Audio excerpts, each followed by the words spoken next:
네, 여러분 반갑습니다. 저희 유튜브 경매 탈탈탈에서는 계속해서 한 번 유찰된 또는 두 번 유찰된 아파트 경매 물건을 계속해서 이제 언급을 해왔는데요. 오늘은 부동산 투자의 종목을 다양화한다는 측면에서 경기도에 두 번 유찰된 근린주택 또는 단독주택, 다가구주택 6건의 물건을 한번 가지고 와 보았습니다. 오히려 지역에 개발 호재가 있다고 한다면 아파트보다는 오히려 땅에 대한 소유권이 많은 근린주택, 다가구주택 등이 수익률은 훨씬 더 높을 수도 있겠다. 그런 생각을 한번 해보기도 합니다. 그래서 오늘 두 번 유찰된 반값으로 나온 근린주택 등을 한번 잘 참고하시면 좋을 것 같고요. 좋다면 체크리스트를 가지고 현장 답사, 즉 임장을 해보면 어떨까 생각합니다. 중요한 것은 부동산 시장이 불확실할 때 일단 현 시세보다는 굉장히 싸게 낙찰을 받는 것이 중요하겠다. 그런 생각을 하면서 오늘 준비한 자료 함께 보도록 하겠습니다. 9번 유찰된 거의 반값 경매. 오늘은 근린주택, 단독주택, 다가구주택 총 6건을 함께 알아보도록 하겠습니다. 자, 여러분, 이제 오늘은 근린주택, 다가구주택, 단독주택. 일단 단독주택의 종류, 기본적으로 네 가지가 있는 거죠. 단독주택, 다중주택, 다가구주택, 공간, 이런 부분들이 있습니다만, 일단 이제 경매로 가장 많이 나오는 물건은 단독주택과 다가구 주택이다. 이렇게 좀 이해를 하시면 좋을 것 같고요. 일단 단독주택인 것이니까 전부 다 우리가 저 네 개의 부동산의 등기부를 떼보겠다라고 한다면 첫 번째는 건물 등기부가 하나 있을 것 같고 두 번째는 토지 등기부가 하나씩 있을 것 같습니다. 따라서 이제 건물 같은 경우에는 여러분 뭐 1층, 2층 뭐 이렇게 따로 소유자가 따로따로 소유자가 있는 게 아니다. 소유자가 통으로 있고 건물 등기부, 건물 등기부, 건물 등기부, 통상 토지 등기부, 토지 등기부, 토지 등기부 이렇게 있다. 이 정도로만 이해하시면 좋을 것 같습니다. 또 하나 여러분 다중주택이 뭐 다가구 주택하고 좀 다른 것은 기본적으로 다가구 주택 같은 경우에는 가령 뭐 2층에 201호, 뭐 3층에 301호, 별도로 독립된 주거 생활을 영위할 수 있습니다. 욕실도 있고, 주방도 있고. 반면에 다중주택은 각 호수마다 욕실은 있을 수 있습니다만, 취사 시설, 별도로 주방이 없습니다. 그래서 주방은 공동으로 사용하고 있다. 가령 2층에 5가구가 살고 있다. 그 옆에 취사 시설은 별도로. 이런 개념이라고 이해하시면 특별히 문제 없을 것 같습니다. 자, 여러분 대표적으로 이런 게 이제 근린주택이죠. 근린주택. 이를테면 식당 또는 뭐 식당 사무실 그리고 주택 이런 개념. 이런 것들이 이제 단독주택, 다가구주택 이렇게 이해를 하시면 될 것 같습니다. 자, 오늘의 주제 차후 매매 차익 기대되는 경기도의 근린, 단독, 다가구 6개 함께 알아보도록 하겠습니다. 여러분, 우리가 이제 근린주택이나 단독주택, 다가구주택, 매매시 또는 낙찰시 가장 중요한 것은 아무래도 입지가 중요하죠, 여러분. 네, 입지가 가장 중요할 것 같고 아무래도 이제 건축 연도 새 건물이 좋을 것 같고 또는 용도 지역 아무래도 이제 주거 지역보다는 준주거, 준주거보다는 상업 지역 이런 부분들도 좀 좋을 것 같고 그다음에 이제 진입로 중요하겠죠, 여러분. 4m 이상의 도로에 최소한 2m 이상 접해야 된다라고 하는 점이 있고 아무래도 개발 호재가 있다라고 한다면 근린주택, 단독 다가구주택 가격이 급등할 수 있겠다. 또 이런 것들은 이제 아파트보다는 토지 면적이 크잖아요. 그래서 가격 상승에 대한 기대감 훨씬 더 높을 수 있다. 그러면 오늘 경기도 6개의 주택 알아보도록 하겠습니다. 오늘 저희 첫 번째 주택은요. 안산시 대부남동의 근린주택입니다. 자, 대부남동 안산시의 근린주택이고요. 관할법원은 안산지원이 되겠죠. 사건 번호 2023 타경 58912 물건 번호 1번 대부남동의 근린주택 토지가 약 140평 정도 되는 거고요. 건물 면적이 연면적이 약 83평 정도 되는 거다. 여기 보시면은 대충 이런 느낌 있죠. 토지가 있고 1층, 2층, 3층에 건물이 있다라고 하는 점. 근린주택인 거 보니까 통상은 밑에는 이제 이를테면 뭐 커피숍, 2, 3층은 뭐 주택 이런 느낌이다. 이렇게 이해를 하면 좋을 것 같습니다. 사진으로 보면은 깔끔하다. 감정가는 8억 원 정도, 두 번 유찰된 49% 반값이죠. 일단 직관적으로 굉장히 싸 보인다. 입찰 보증금은 누구나 다 똑같다. 최저가에 10%, 청구 금액은 6억 원. 채권자가 채무자한테 받아야 될 돈이 6억 원 있어서 경매를 신청했다는 얘기고요. 등기 채권액은 등기부를 떼보니까 빚이 근저당권, 가압류 이런 것들이 9억 6천. 그러면 감정평가액보다 등기부의 빚이 많으니까 사실상 담보가치 없는 깡통의 주택이다. 이렇게 이해하시면 좋을 것 같습니다. 자, 이 주택은 토지 면적이 140, 건물 면적이 83. 제시외라고 하는 것은 기본적으로 등기되지 않은 약간의 어떤 미등기 건물, 약 13평 정도가 있다. 이렇게 이해하시면 좋을 것 같고, 관심 있다면 4월 11일 신분증, 도장, 입찰 보증금 가지고 안산지원에 가서 입찰하면 될 것 같습니다.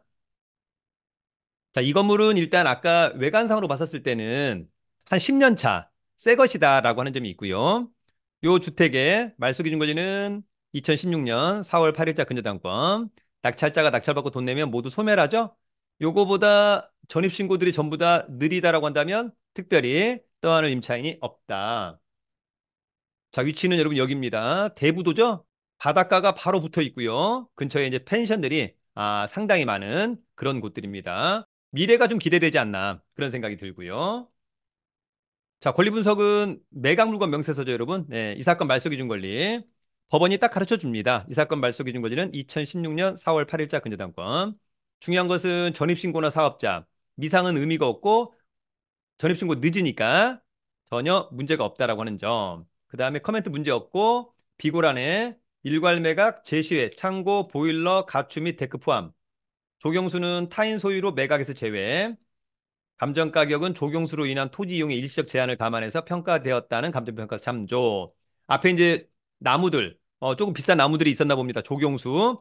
요거는 타인 소유다라고 해서 매각에서 제외된 겁니다. 그러니까 토지와 건물을 낙찰받고요. 나중에 저 조경수에 대한 소유자한테 조경수를 취거, 철거해 가라, 뽑아 가라. 이렇게 할 수 있는 그런 부분들이 될 것 같습니다. 직접 현장에 가봐야 될 것으로 보입니다. 여러분 오늘 저희 두 번째 주택은요. 평택시의 송아리의 다가구 주택입니다. 자, 팽성읍의 다가구 주택입니다. 평택시 팽성읍 송아리. 관할법원은 평택지원 2023 타경 1430 물건번호 1번 다가구 주택이고요. 토지 면적이 122평, 건물의 연면적은 78.99, 감정가는 6억 2,500인데 여러 번 유찰돼 가지고 2억 원대. 거의 3분의 1 가격이네요. 입찰 보증금은 최저가의 10%, 청구 금액은 8,100, 등기부의 빚은 약 4억 정도. 관심 있다면 4월 1일 날 요거 이제 감정평가사가 찍어온 사진이죠? 일단은 뭐 도로 넓고 깔끔해 보인다라고 하는 점. 다만 이제 위에 전선줄이 좀 길게 굵게 넘어가는 것은 약간 아쉬운 점. 현장 가서 좀 체크를 해봐야 될 것 같고요. 자, 이제 이런 다가구 주택 같은 경우에는 나중에 이걸 때려 부시고 어떤 건물을 새로 짓고 싶다. 그러면은 이제 용도 지역 이런 것들도 상당히 중요할 것으로 보입니다. 이 사건의 말소 기준 권리는 근저당권 2012년 8월 14일자 낙찰자가 낙찰받고 돈 내면 모두 소멸하고요. 왼쪽에 임차인들처럼 보이는 사람들의 전입신고 날짜가 있죠. 근데 이 근저당권보다 날짜가 느리니까 전부 다 후순위, 특별히 낙찰자가 떠안아야 될 임차인은 없어 보입니다. 자, 위치는 여기고요. 평택역에서 그죠? 마을버스 이용하면 좋을 것 같고 일단 여기도 뭐 깔끔한 팽성읍이다라고 하는 점을 좀 참고하시면 좋을 것 같고요.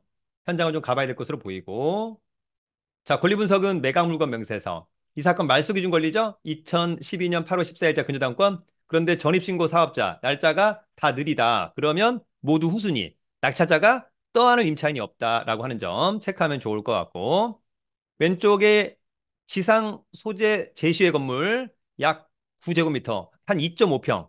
요거는 이제 낙찰자가 낙찰받고 추가로 소유권을 취득 못하는 것 같습니다. 그래서 요거는 이제 요 창고 갖고 있는 사람한테 철거해라. 철거할 때까지 임료 상당의 부당이득금도 청구할 수 있다라고 하는 점. 그러나 뭐큰 부담은 되지 않을 것 같습니다. 각각 참고하시면 좋을 것 같습니다. 임장이 중요해 보이네요. 여러분 오늘 저희 세 번째 주택은요. 안성시 대천동의 근린주택입니다. 자, 안성시 대천동의 근린주택. 안성시는 관할 법원이 평택지원. 사건 번호 2023 타경 45775. 물건 번호 1번. 근린주택이죠? 토지 면적이 78.01평. 좋죠. 건물의 연면적이 50.1. 자, 감정평가 금액은 4억 7,200. 두 번 떨어져서 2억 3,100은 일단 직관적으로 굉장히 싸 보인다.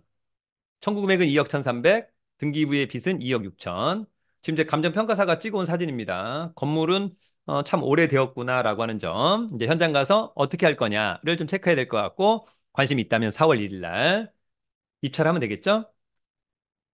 자, 이 건물은 기본적으로 이제 도로 지분이 좀 있고요. 들어오는데. 그다음에 대지하고 건물이 있는 것 같습니다. 근린상업지역, 도시지역, 지구단위 계획. 일단 상업지역인 거니까 용도지역은 상당히 좀 좋아 보이는데 이 사건 말소 기준 거지는 안성신협의 근저당권. 낙찰자가 낙찰받고 돈 내면 모두 소멸하고 조사된 임차 내역이 없는 거 보니까 소유자가 점유 사용하고 있는 것 같다. 자, 위치는 여기 보니까 이제 한경국립대학교 안성 캠퍼스, 초등학교, 중학교도 있고, 여기 보니까 이제 파리바게트가 여기 있는 것 같습니다. 그러면 이 동네에서 위치는 상당히 좋은 동네가 아닌가라고 하는 점이고요. 여기도 뭐 주변에 인프라나 이런 것들은 괜찮아 보인다. 그런 생각이 듭니다. 다만 이제 약간 아쉬운 것은 이런 거네요. 이게 이제 여러분 도로잖아요. 예, 도로인데 들어가는 입구가 너무 조그만한 요런 부분들. 지금 아마 여기에 대해서 이제 지분을 좀 갖고 있는 것 같습니다. 추후에 건물을 신축할 때는 약간 핸디캡이 있어 보입니다. 이 땅 같은 경우에는 옆에 92.6 이런 것들을 살 수 있다면 상당히 좋아 보이고요.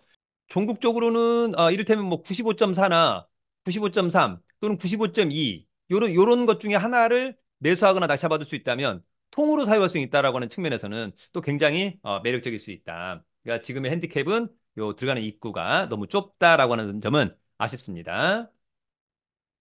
자, 권리 분석은 매각물과 명세서, 이 사건 말소 기준 권리, 2002년 8월 19일자 근저당권, 조사된 임차 내역 없고 특별히 코멘트 없고 일괄 매각, 목록 1 지분, 아까 그 조그맣게 들어가는 도로 부분에 지분을 갖고 있는 것 같습니다. 공유적 우선 매수권이 없다라고 하는 점이 있는 건데 이건 여러분 이런 거죠. 아까 이를테면 우리가 쉽게 얘기하면 토지가 있고요. 건물이 있다. 건물은 A, 토지는 A하고 B가 갖고 있다. 그러면 이때 토지의 공유자 B가 지금 토지와 건물이 같이 나왔을 때 공유자 우선 매수를 할 수 있을까? 불가능합니다. 왜 불가능하냐? 토지만 나오면 공유자 우선 매수 가능한데 건물에는 B가 공유자가 아니에요. 그래서 공유자 우선 매수권은 불가능하다라고 하는 점도 상식적으로 알아두면 좋을 것 같습니다. 자, 여러분 오늘 저희 네 번째 주택은요. 포천시 신읍동의 단독주택입니다. 자, 포천시 신읍동. 포천시는 관할법원이 의정부지방법원. 사건 번호 2023타경 73935. 물건 번호 1번. 단독주택이고요. 토지 면적은 70.91. 건물의 연면적은 27.94. 감정평가 금액은 16억. 최저가는 두 번 떨어져서 거의 반값. 상당히 매력적이다라고 하는 점이 있고. 하나의 사건에 여러 개의 물건 개별 매각하고 있다라고 하는 점. 그래서 원칙적으로 입찰할 때 사건 번호와 물건 번호 1번을 기재해야 된다. 이런 것도 하나 좀 정리해 두시면 좋을 것 같고. 그다음에 관심 있다면 3월 20일 날. 위치는 이거인 것 같아요. 이거 중에 일부분. 그거 현장 가서 한번 체크를 해봐야 될 것 같고요. 자, 권리 분석은 이 사건 말소 기준 권리.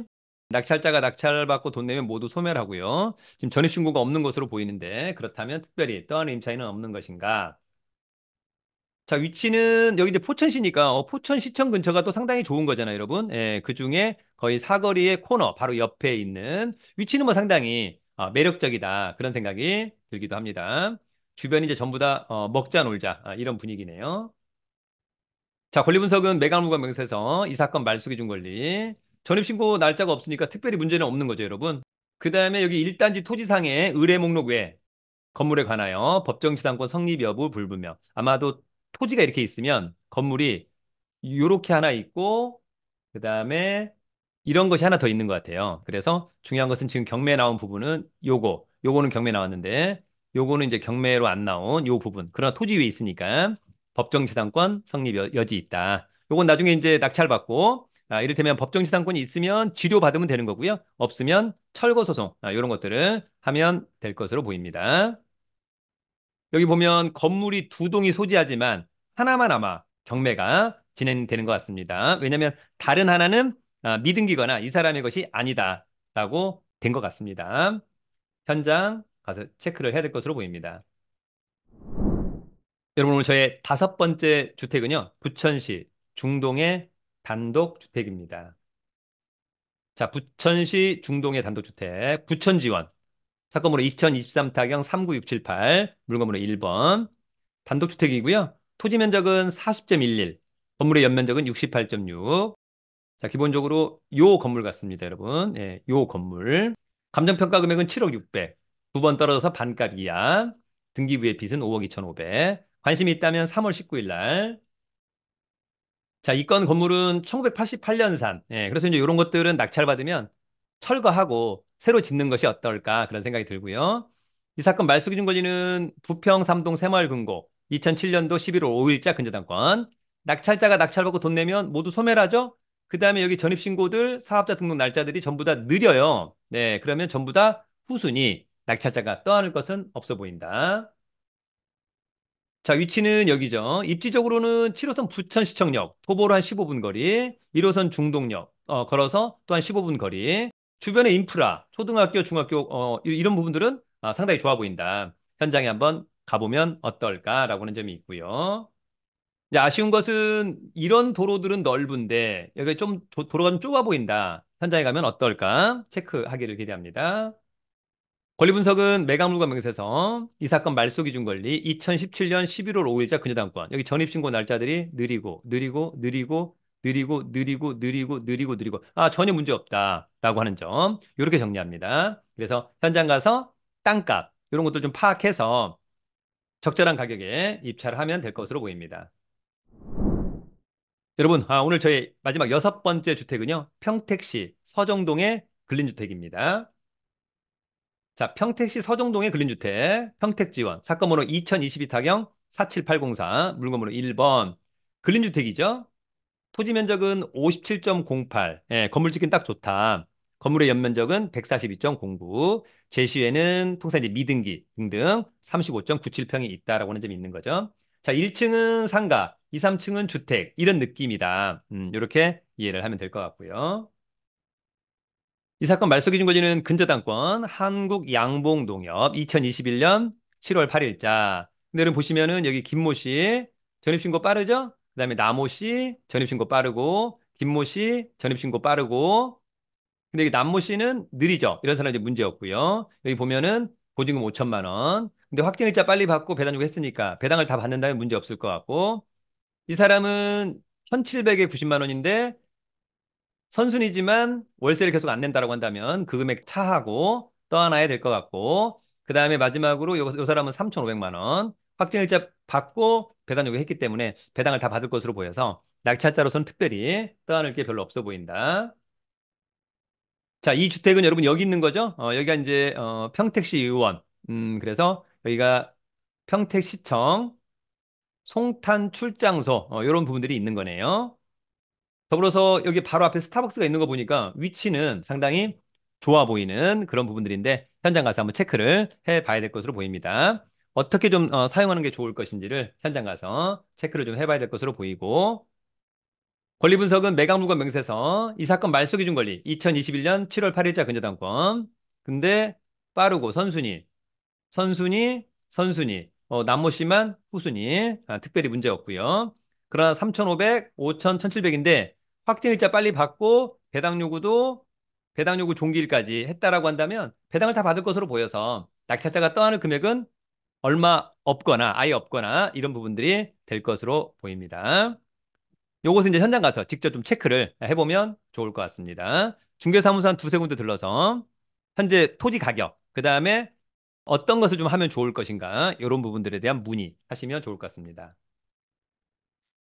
자, 여러분 이제 봄이 다가옵니다. 그래서 3월 13일부터 1년 투자 클럽반 또 수강생들을 모집해서 또 으쌰으쌰 경매, 임장과 이론을 그다음에 MPL, 온비드 공매, 세관 공매, 법률 상식, 그다음에 주식 프리패스반 무료 강의 등 다양한 혜택을 주는 저희 1년 투자 클럽반에 시간이 된다면 함께하기를 기대합니다. 가성비는 뭐 동급 최강이 아닐까 그런 생각을 한번 해봅니다. 자세한 강의 공지는 저희 네이버 카페 설춘한 캠퍼스 강의 공지란을 참고해 주기를 바랍니다. 여러분, 오늘은 경기도에 두 번 유찰된, 즉 반값 이하의 근린주택, 단독 다가구 주택 6건을 함께 알아봤습니다. 중요한 것은 현장에 직접 가서 입지가 어떠냐, 또 차후 미래 가치가 어떠냐, 이런 부분들을 잘 체크해서 시세보다 굉장히 저렴하게 낙찰을 받는다면 상당히 좋겠다. 다만 입지가 좋다는 전제하에서 싸지만 입지가 좋지 않고 미래 가치가 별로 없다면 여러분 그런 물건은 별로 의미가 없습니다. 낙찰을 위한 낙찰을 받아서는 안 된다. 반드시 수익을 위한 낙찰을 받아야 될 것 같고요. 특히 미래 가치가 좋다면 더욱 좋겠다라고 하는 점도 여러분 꼭 기억하시면 좋을 것 같고 어쨌거나 이런 주택 같은 경우에는 용도 지역과 진입로가 그 어느 때보다 중요하다라고 하는 말씀을 드리면서 오늘 여기서 마치도록 하겠습니다. 앞으로도 여러분 부동산 경매를 통해서 투자, 수익도 극대화하기를 진심으로 응원합니다. 여러분, 경매는 경매 탈탈탈!